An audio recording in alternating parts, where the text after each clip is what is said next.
neste bloco do programa Militão e Militão, nós vamos conversar com o Dr. Luiz Eduardo Scheida, Dr. Scheida, que sempre está vindo ao programa com uma série de informações importantes para você. Dr. Scheida é gastroenterologista, trabalha em diversos hospitais aqui em Londrina, também no seu consultório. E hoje ele vem conversar sobre um problema que nas emergências hospitalares, emergências médicas, é muito comum e também, em muitos casos, é muito grave, que é a hemorragia digestiva alta. E para você que não sabe o que é,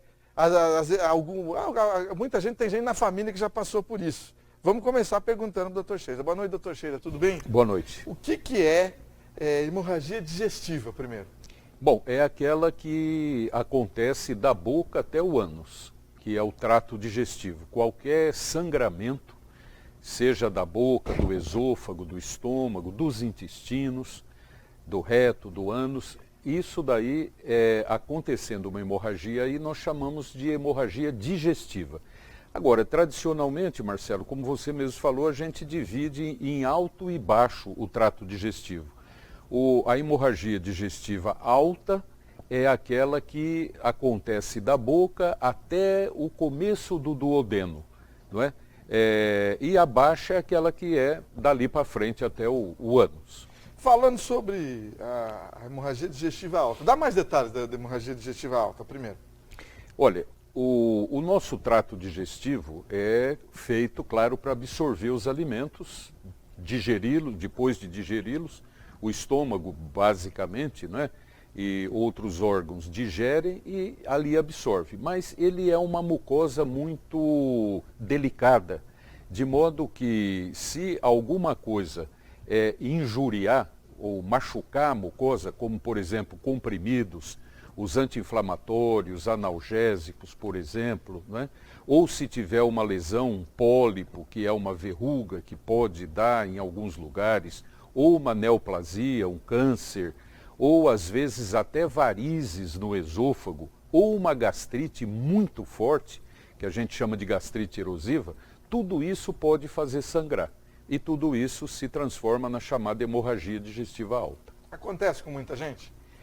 Olha, nós não temos uma cifra muito confiável no Brasil, mas vou te falar dos Estados Unidos, que é um país bastante próspero e cuja medicina, vamos dizer, é de ponta sabidamente.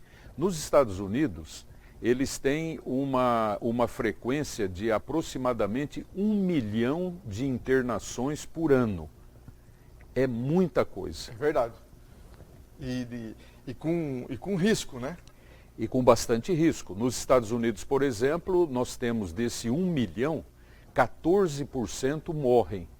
Então, veja, lá nos Estados Unidos, aqui no Brasil nós temos uma medicina, embora muito boa em vários centros, mas nós temos o nosso interiorzão do Brasil, onde, né, você imagina na Amazônia, imagina no Nordeste, no interior, não é? São locais precários, onde os recursos nem para diagnosticar existem bem, quanto mais para fazer um tratamento de uma emergência como essa. Você já enumerou algumas causas, né, da hemorragia digestiva alta. Há outras causas além dessas que você disse? Olha, existem. Por exemplo, uma das coisas muito comuns que a gente pega é assim, depois de um grande estresse, o indivíduo desenvolve uma úlcera, não é? Ele faz um buraco no estômago, né? A úlcera é isso, né? Todo mundo já deve ter visto aquelas úlceras na perna, né? Onde tem uma lesão profunda, aquilo pode acontecer no estômago. É exatamente igual? Exatamente igual. E ali se pegar um vaso sanguíneo, ele fica jogando sangue, não é? Por quê? Porque é uma úlcera. Então, a úlcera é uma das causas de hemorragia digestiva. Às vezes ele tem um estresse muito grande também, no trabalho, em casa, uma separação, a morte de um ente querido, não é? E ele acaba tendo uma gastrite erosiva. É como se você caísse de bicicleta e ralasse o joelho, assim. Aquilo fica porejando lá, sangue dentro do estômago. É muito comum fazermos endoscopia e ali está, por exemplo, uma gastrite com sangramento. Não é um sangramento volumoso como uma úlcera, mas está sangrando.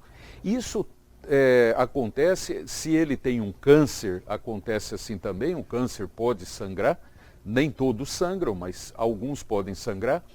Existe, como eu disse, as varizes de esôfago que podem sangrar, é um momento dramático, onde o indivíduo às vezes tem uma hepatopatia, ele é um cirrótico, ou porque bebeu muito, ou porque teve hepatite e a hepatite evoluiu por uma cirrose, enfim, o fígado fica endurecido.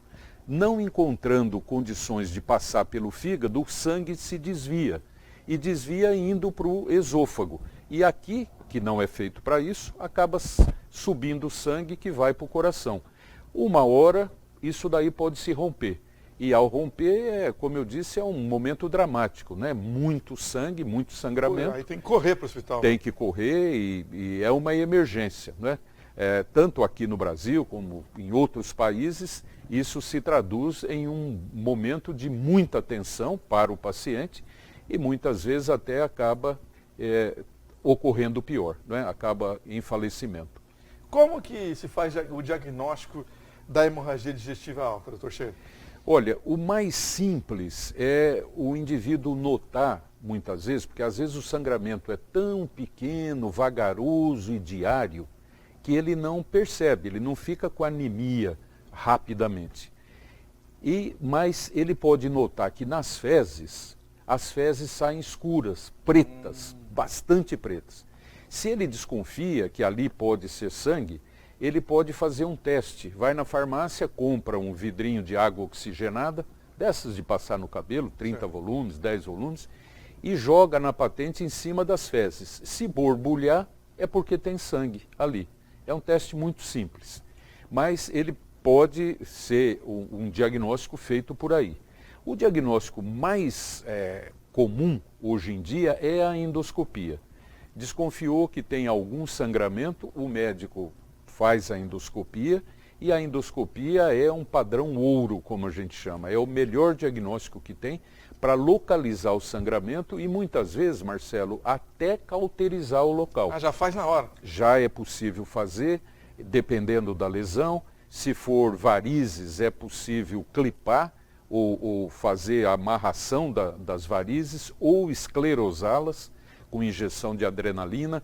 Pode injetar ali mesmo com endoscópio, injeta uma adrenalina e aquele vaso fica contraído e para de sangrar, não é? Aquele vaso sanguíneo. Então a endoscopia é diagnóstica e muitas vezes é terapêutica. É claro que há situações em que nem a endoscopia resolve, aí precisa partir para outras medidas. Então o tratamento é esse, ou tem mais coisa? Como é que trata? Sim, e aí quando a hemorragia não é tão grande, normalmente se interna no hospital, se deixa em jejum, dando antiácidos potentes, mais os chamados inibidores de bomba, esses omeprazol, pantoprazol, lansoprazol em altas doses, depois uma dieta muito séria, aonde não pode ter café, bebidas alcoólicas, refrigerantes pretos, tipo cola, pimenta, ketchup, mostarda, salame, salsicha, linguiça, mortadela, molhos prontos, esses molhos que a gente vai no supermercado e compra, semente de tomate, abacaxi, melancia, tudo isso é coisa que prejudica o estômago quando o estômago está variado.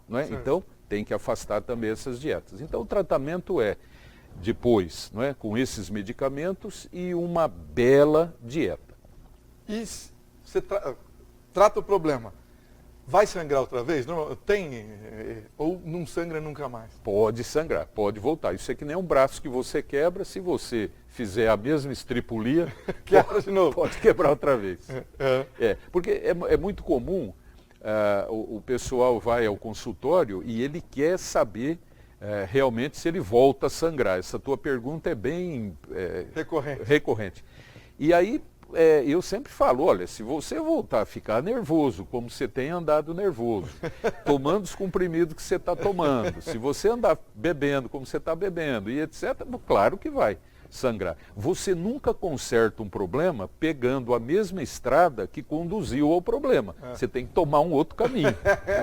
Aí não sangra mais. Aí não. Doutor Sheida, muito obrigado pelas informações, grande abraço, até a próxima. Muito obrigado.